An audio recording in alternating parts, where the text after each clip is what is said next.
Grade 11 Mathematics Paper 1, June 2019. Question 4. The hyperbola function f is defined by f of x is equal to 3 over x minus 2 plus 1. 4.1.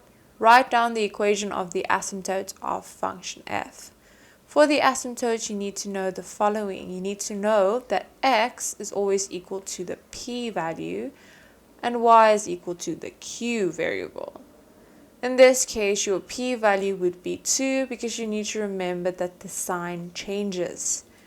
Your q value remains what you see, so y is equal to 1. So finally, x is equal to 2 and y is equal to 1. For 4.2, write down the y-intercept of function f. Again, looking at the original equation, when you get the y-intercept, you should think x is equal to 0. So you have 3 over 0 minus 2 plus 1. From here, we're going to type it in our calculator. So we'll notice that y is equal to negative a half.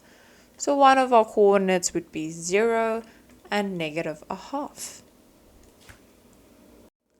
For 4.3, determine the x-intercept of f, again referring to the original equation. If you want to work out the x-intercept, you need to think y is equal to 0, and then 3 over x minus 2 plus 1. If I take over the 1, it becomes negative 1 is equal to 3 over x minus 2. If I take over the denominator as one term, it becomes times. So I have negative 1 x minus 2 equals 3. So I have negative x plus 2 equals 3. And then the negative x is equal to, if I take over the 2, it becomes negative 2, and 3 minus 2 is 1. So x is equal to negative 1. So my second coordinate will be negative 1 and 0. For 4.4, sketch the graph of function f showing all intercepts with the axis and any asymptotes. Now I already drawn the sketch as you can see on the slide. Take notice of the fact that I named my axis x and y. I also indicated where the asymptote is by a dotted line, and I also showed the equation x is equal to 2 and y is equal to 1.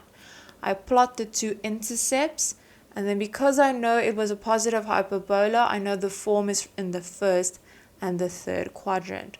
Always draw from the asymptote and then you make that turning point. Make sure to cut the coordinates that you already worked out. For 4.5, write down the domain of h if h of x is equal to fx minus 2. Here we need to make sure we know the new asymptote. So because of that, I'm going to take the original f of x function and replace everywhere I see an x with x minus 2. So I have x minus 2 plus 1. So h of x would be 3 over x minus 2 plus 1. 3 over x minus 4 plus 1. That means my new asymptote would be x is equal to 4, which affects the domain.